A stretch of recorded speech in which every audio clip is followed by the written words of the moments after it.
ikot na lang tayo sa iyo. Patayin mo ng aircon, huwag na mag-aircon. Mabalas yan. Kala mo malamig yan. Eh, bubuksan naman ang bintana ng kaunti. Saan mo na, hindi naman tayo nagkagasolina. Para ka din sisira. Okay. Nagugulat din si Sir, no? Yung bigla na lang sige gumagano, no?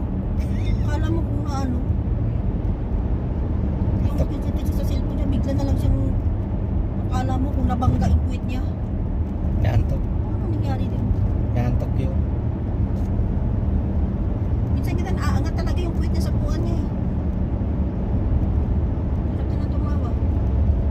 Parang mabinggo. Alam ka na yung iki mag-apalis.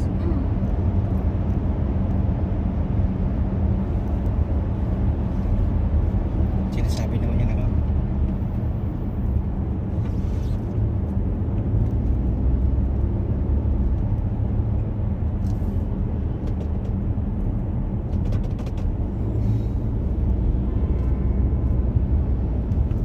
Sarado pa.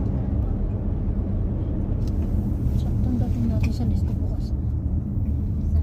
Ito sarado pa rin. Sarado. Sabihin kasi mga sarado pa. Nang sabi, alas 7 na nga tayo umalis. Sarado pa rin.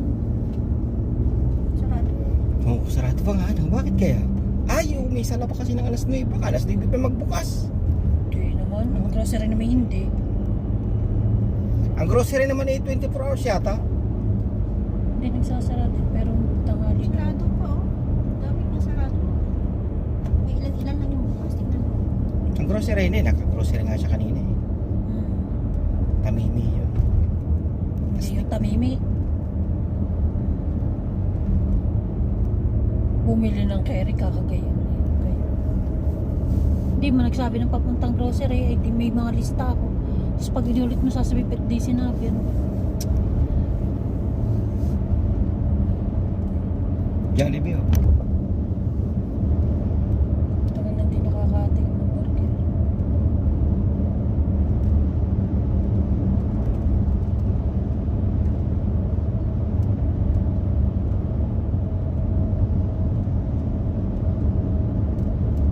Ganda ng karsada.